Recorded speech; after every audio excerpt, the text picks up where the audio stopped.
Teacher भर्ती है उसमें हमने हमारी प्रक्रिया चालू है और अगले महीने तक हमारे टीजीटी भर्ती हो जाएंगे। उससे अगले महीने तक हमारे पीजीटी भर्ती हो जाएंगे और इन 2 महीने में लगभग हमारे जो HKRN के थ्रू हमने भर्ती करने 9000 टीचर वो भर्ती हो जाएंगे। जो लोग भ्रष्टाचारी हैं, जो लोग भाई भतीजावाद करने वाले लोग हैं, जो लोग गलत तरीके से लाभ उठाते हैं, उनके लिए पोर्टल समस्या है। लेकिन अगर किसी आदमी ने ईमानदारी के साथ काम करना और भ्रष्टाचार को दूर करना तो निश्चित तौर से वो इस मशीन का ही इस्तेमाल करेगा। देखिए, हमें नहीं पता सुप्रीम कोर्ट का कौन सा ऑर्डर है। ये सारा दिन लोगों पे तरह ऐसे ही लगाते हैं। अडानी पे अभी आरोप लगाया था कि वो जो अमेरिका का कोई था उसने लगा दिया, अब थोड़े दिनों में पता चला गया उसका झूठा था। ये सारा दिन इन लोगों के खिलाफ बोलते हैं क्योंकि ये मेंटली कम्युनिस्ट हैं। पहले कम्युनिस्ट थे, अब इन्होंने उसका आम आदमी नाम रख लिया है न, पुराने कम्युनिस्ट ही। एक बड़ी कांग्रेस तो हुड्डा साहब की कांग्रेस है और दूसरा कुमारी शैलजा जी की भी कांग्रेस है। आप उन्हें गुट नहीं मानते हैं, वो अलग अलग दीप सुरजेवाला जी की कांग्रेस है, किरण चौधरी जी की भी कांग्रेस है और भी 1-2 छोटे हैं जो उनकी छोटी कांग्रेस है। जनता हमारा रिपोर्ट कार्ड करेगी कि भाई आपने क्या करा क्या नहीं करा। हम उनके सामने जाएंगे और हम क्योंकि मालिक वो हैं, हम मालिकों के सामने खड़े के कहेंगे साहब हमने ये किया काम। उसके बाद वो मालिक है, वो फैसला करेगा कि भाई हाँ आपका काम ठीक है कि नहीं है। चलो कुछ भी है, मान लो जिसकी शादी नहीं हुई, थोड़ा सा एक दिक्कत तो रहती है, चाहे लड़का है लड़की है कोई भी है। तो माननीय मुख्यमंत्री जी बहुत संवेदनशील व्यक्ति हैं, उन्होंने पहले भी इस पर विचार किया था। तो जिस टाइम संविधान बना था उस टाइम भी जो डिबेट है उसमें भी सभी ने इसको स्वीकार किया था कि ये लागू होना ही चाहिए। लेकिन ये विचार आया था कि अभी थोड़ा जल्दी है, अभी रुक जाओ, हाँ आने वाले में हो जाएगा। लेकिन जितनी बातें आने वाले के टाइम के लिए छोटी थी, कांग्रेस उनमें किसी पे काम नहीं किया। हमारे साथ शिक्षा मंत्री कंवरपाल गुर्जर जी हैं, इनसे बातचीत करेंगे। नमस्कार सर। और पहला ही सवाल है मेरा, क्योंकि गेस्ट टीचर को लेकर, उनकी नियमितता को लेकर कई सवाल भी उठ रहे हैं और ये टॉपिक भी चल रहा है, तो इस पर आपका क्या स्टैंड है? नहीं देखिए, नियमित जो है वो हम कानूनी कर ही नहीं सकते उनको, ऐसा कोर्ट का आदेश है। हम जो भी एक उसके नियम निश्चित किए उसके हिसाब से जो भर्ती रेगुलर भर्ती जो होती है वो ही रेगुलर होती है।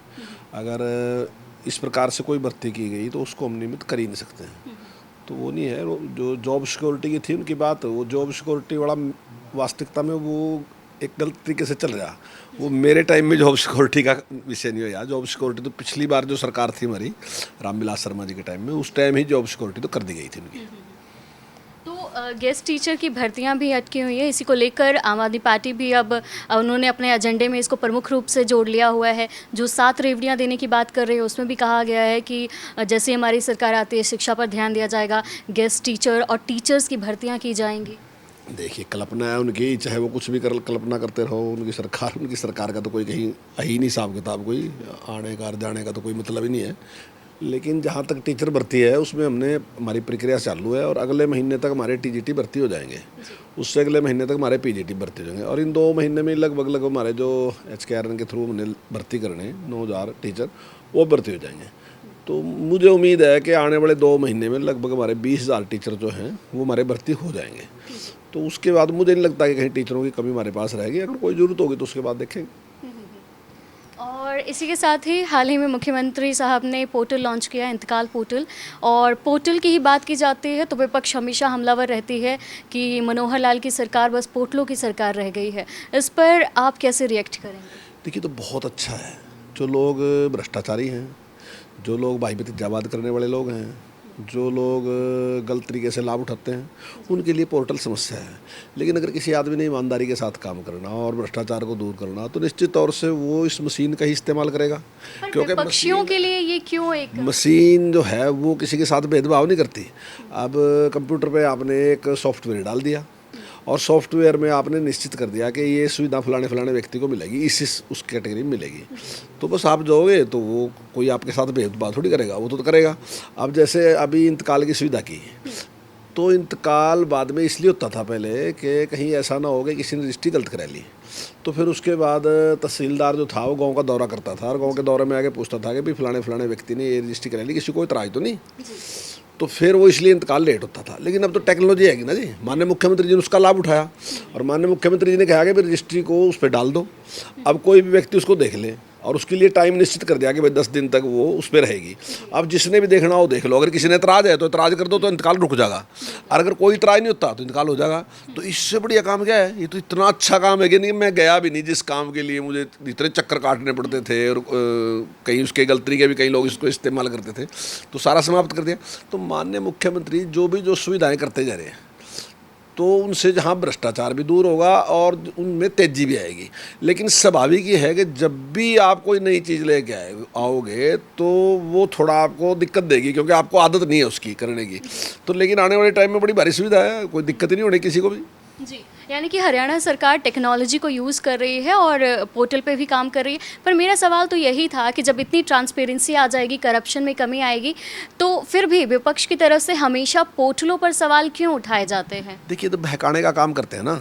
मान लीजिए एक व्यक्ति को इस सारे सिस्टम को चलाने में थोड़ी दिक्कत आ रही, तो उसको लगेगा ठीक है, तो ये उसको बहकाने का काम करे। ये नहीं कह रहे कि भाई इस सुधार में शामिल होना चाहिए, ये तो ये भी कह रहे कि जीएसटी गलत लगाई। अब आप व्यापारी से पूछ के तो देख लो, जीएसटी ठीक लगी गलत लगी, ये तो हर चीज़ में कहते हैं। ये तो कोई भी चीज़, कोई मुझे आज तक का कोई काम तो बता दो। अगर सर्जिकल स्ट्राइक भी किया तो उसमें भी ये तो क्वेश्चन उठा रहे। ये तो जो वैक्सीन बनाई दी कोरोना की, तो उसमें भी सवाल उठाई दिए ना। तो इनकी कोई किसी बात को गंभीरता से नहीं लेता। लोगों को पता है कि ना, विरोध करना ही करना, कुछ भी कर दो तो जो भी आप काम करोगे ये उसका विरोध ही करेंगे। और आम आदमी पार्टी की ही बात करूंगी, हाल ही में प्रेस कॉन्फ्रेंस की और बाकायदा इस चीज़ पे बार बार उन्होंने जोर दिया कि बिजली घोटाला और बिजली की जो समस्या है वो हरियाणा के पूरे प्रदेश में है। अब इसको लेकर वो आंदोलन करेंगे। आप सुप्रीमो खुद यहाँ पर आ रहे हैं पंचकुला। देखिए, अब हरियाणा ही एक ऐसा प्रदेश है जहाँ 24 घंटे बिजली मिल रही, और उनको यहाँ समस्या नजर आ रही। यहाँ तो कोई समस्या ही नहीं है। जब मैं विधायक बना था और स्पीकर बना पिछली बार, तो जब मैं लोगों से मिलता था, उनकी समस्याएं सुनता था, तो मैं समझता हूँ कि तीसरा चौथा आदमी मेरे पास बिजली का होता था। अब जब मैं बैठता हूँ तो मेरे पास बिजली का आता ही नहीं कोई व्यक्ति। मैं समझता हूँ कि अगर मैं 300 लोगों से सुबह से दोपहर तक मिला, तो 300 लोगों में 3 ही लोग होते हैं जो बिजली की बात लेके आते हैं। नहीं तो कोई व्यक्ति है ही नहीं, बिजली की समस्या ही नहीं है कहीं भी। 24 घंटे बिजली है, खेती के लिए 8 घंटे बिजली है, कोई प्रॉब्लम है ही नहीं। यानी कि चुनावी मुद्दा बनाया जा रहा है। नहीं, बढ़ता ही नहीं, बना लो जी, बढ़ता ही नहीं। जब चीज़ ही पूरी है तो बनाएंगे कैसे मुद्दा? मतलब जितना बड़ा सुधार हरियाणा सरकार ने किया बिजली में, मैं दावे के साथ कह रहा है कि शायद ऐसा सुधार तो पूरे देश में कहीं होया ही नहीं। आरोप भी लगाए हैं और आंकड़े भी पेश किए हैं। उनका कहना है कि अडानी ग्रुप को फ़ायदा देने के लिए, निजी फ़ायदा देने के लिए महंगी बिजली खरीदी गई थी, सुप्रीम कोर्ट के ऑर्डर की अवहेलना करके।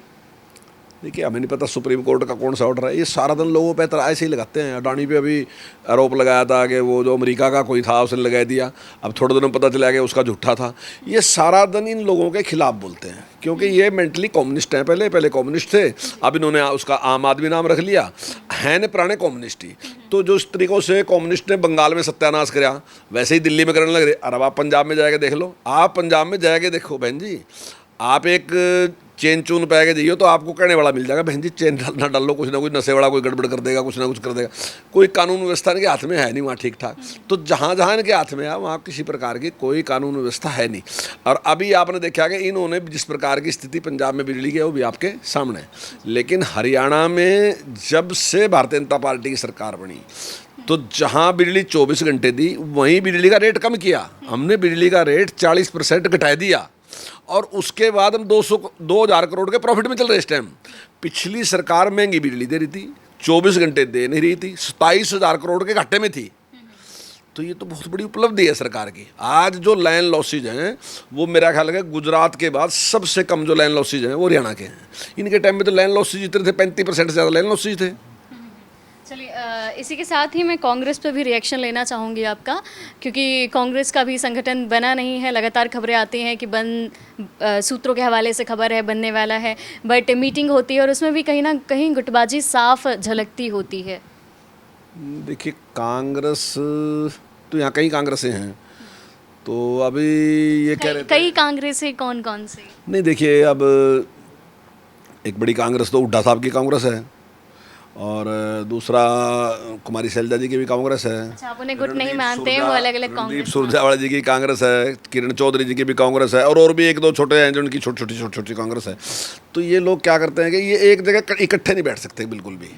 और सरकार बनने के बाद भी इनका यही हाल है। जब इनकी सरकार थी तो मेरे आज भी ध्यान है कि कुमारी शैलजा जी के जितने भी काम थे कोई काम नहीं आया। अगर पूरी लोकसभा में आप ये कहो कि 10 साल में 10 काम गिनवा दो, मैं दावे के साथ कह रहा, अगर आप उनका इंटरव्यू लेने जाएं तो आप उनसे कहिए 10 काम बहन जी ऐसे बता दो जो उनसे आपने करे, वही 10 काम, कोई काम नहीं आया। सड़कों की बुरी हालत, बुरा हाल है सारे सारे उसका पूरे क्यों? खुद की सरकार में, क्योंकि वो अलग गुट था। तो यहाँ कांग्रेस में भी कांग्रेस है, तो अगर मुख्यमंत्री कौन बनता है तो उसकी कांग्रेस तो ठीक है, बाकी की कांग्रेस नहीं है, फिर उसको वह करें। जबकि हमारी सरकार जो है, हमारी सरकार सबकी सरकार है। हम मानते हैं कि हरियाणा एक हमारा दायित्व जो है वो प्रत्येक व्यक्ति के प्रति है। हमने हरियाणा की डेवलपमेंट करनी, ना कि किसी व्यक्ति की करनी। हर आदमी के सुख की चिंता हमने करनी। हमने आयुष्मान कार्ड दिया तो हमने किसी से पूछा नहीं। आप जाके गांव में पता कर लो कि आयुष्मान कार्ड उसका अपने आप आया, किसी एमएलए की सिफारिश से नहीं आया, किसी सरपंच की सिफारिश से नहीं आया। हमने बीपीएल कार्ड बनाया, उसका अपने आप बनकर कराया, कोई आदमी एक भी सिफारिश नहीं है। हम उसकी पेंशन लगाने लग रहे तो उसकी अपने आप पेंशन लगेगी, किसी की। अभी हमने योजना बनाई कि हरियाणा में कोई भी व्यक्ति ऐसा नहीं होना चाहिए जिसकी आमदन 1 लाख से, हालांकि टारगेट तो हमारा 180 है, लेकिन अभी हम 1 लाख वाला ले रहे हैं। हमने उनसे कहा कि भाई जिसकी भी आमदन 1 लाख से कम है वो कोई है, हमारा इससे कोई लेना देना कि वो किस पार्टी से है, हम उसको अपने पास बुलाएंगे। हम उससे कहेंगे भाई कोई काम करो, कोई रोजगार करो, हम आपकी मदद करेंगे और आप अपनी आमदन बढ़ाएगा 180 से बाहर निकलो। तो हमने उसमें कोई नहीं, जितने भी हैं 7 लाख हैं ऐसे लोग, 7 लाख परिवार हैं ऐसे हरियाणा में जिनकी आमदन 1 लाख से कम है, तो हम सारों के लिए कर रहे हैं। तो हम सब के लिए काम कर रहे हैं, किसी गुट के लिए काम नहीं कर रहे, किसी वर्ग के लिए काम नहीं कर रहे, किसी एरिया के लिए काम नहीं कर रहे, किसी जाति के लिए काम नहीं कर रहे, किसी पार्टी के लिए नहीं काम कर रहे। हम तो सब के लिए, हरियाणा के पूरे जो लोग हैं, 3 करोड़ लोग हैं, 3 करोड़ लोगों के लिए। 2 टेन्योर निकल चुके हैं सरकार के, कई सराहनीय काम भी किए गए हैं जो लोगों की भलाई में आते हैं। पर हाल ही में ये है जो मिशन लॉन्च किया गया कि पेन ड्राइव मिशन, अब आपको वो काम गिनवाने भी पड़ेंगे जनता में जाके। क्या ज़रूरत है काम गिनवाने की, क्योंकि जनता ने टेन्योर देखा हुआ है आपका? नहीं, देखिए काम तो याद कराने पड़ते हैं, सारे काम याद नहीं रहते। अब काम तो बताने पड़ते हैं। जैसे अभी 9 साल पूरे केंद्र सरकार के, तो हमने एक महासंपर्क अभियान शुरू किया और उसमें जैसे कहा हमने, और गणवाना इसलिए भी जरूरी है क्योंकि सरकार बनने से पहले माननीय प्रधानमंत्री जी ने एक बात कही थी कि चुनाव से पहले मैं हिसाब देने आऊँगा आपको। तो आज हम हिसाब देने की ड्यूटी है, आज हमारी ड्यूटी हिसाब देने की है। अब हिसाब दोगे तो फिर तो बातें बतानी पड़ेंगी आपको कि साहब हमने किए काम किया, हमने जो रोड थे वो ऐसे बनाए, हमने हॉस्पिटल ऐसे बनाए, एम्स ऐसे बनाए, आईआईटी ऐसे बनाई, फलाना ये काम ऐसे किया, इतने परसेंट उसने सरकार ने किया, इतने परसेंट हमने किया। तो ये सारी बातें हमें बतानी पड़ेंगी। और जब हरियाणा सरकार से आपका रिपोर्ट कार्ड तैयार होगा और अगला मैनिफेस्टो भी? बिल्कुल निश्चित तौर से। देखिए रिपोर्ट कार्ड तो जनता के बीच में तैयार होगा हमारा, जनता हमारा रिपोर्ट कार्ड करेगी कि भाई आपने क्या करा क्या नहीं करा। हम उनके सामने जाएंगे और हम क्योंकि मालिक वो हैं, हम मालिकों के सामने खड़े के कहेंगे कि साहब हमने ये किया ये किया ये किया ये किया ये किया काम।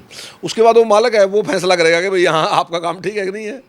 हाल ही में 2 ऐसी चीज़ें हरियाणा सरकार की तरफ से की गई हुई हैं जो देखा जाए तो पहली बार किसी प्रदेश सरकार ने की हुई है। एक तो कि अनमैरिड लोगों को पेंशन देनी, और साथ में कि पौधों को, जो पेड़ हैं उनको भी पेंशन देनी, जो कि एक आपका डिपार्टमेंट है।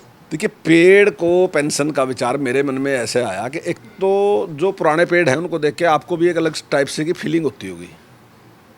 मतलब कोई भी व्यक्ति कम पेड़ हैं देखते हैं तो कुछ एक फीलिंग सी होती है कि जैसे आप पुराना पेड़ ना, जैसे एक बड़ा इतिहास है इसके पास, ये बहुत कुछ जानता है, मतलब सैकड़ों साल की बात जानता है, ये कई इतिहास के पन्ने समाये हो, इसने देखी है वो चीज़ है जी। और दूसरी बात है कि पर्यावरण की दृष्टि से उसका बड़ा लाभ है, क्योंकि पर्यावरण के जो विशेषज्ञ उनका मानना है कि पेड़ जितना ऊंचा होगा ना जी, वो वायुमंडल पे उतना ही प्रभाव डालता है, उसको उतना ही पॉजिटिव करता है। और तीसरा क्या है कि इन जो पुराने पेड़ होते हैं इनमें कुछ खोखरें होती हैं, दूसरे होते हैं, तो कुछ पक्षी ऐसे हैं जो उनमें अंडा देते हैं। तो अगर वो नहीं होंगी तो उनकी जनरेशन के भी लिए खतरा पैदा होता है। तो ये सारी चीज़ें देख के मैंने माननीय मुख्यमंत्री से निवेदन किया और उन्होंने स्वीकार कर लिया उसको तुरंत। उस निवेदन ये आपका पर्सनल सजेशन रहा? मेरा सुझाव था, माननीय मुख्यमंत्री जी ने उसको तुरंत स्वीकार कर लिया। ये मुख्यमंत्री जी की मेहरबानी है कि उन्हें छोटी पेंशन करने की बजाय जितनी उनकी थी 2750, उन्हें 2785 उसकी भी साल की 2750 रुपये उसकी कर दी।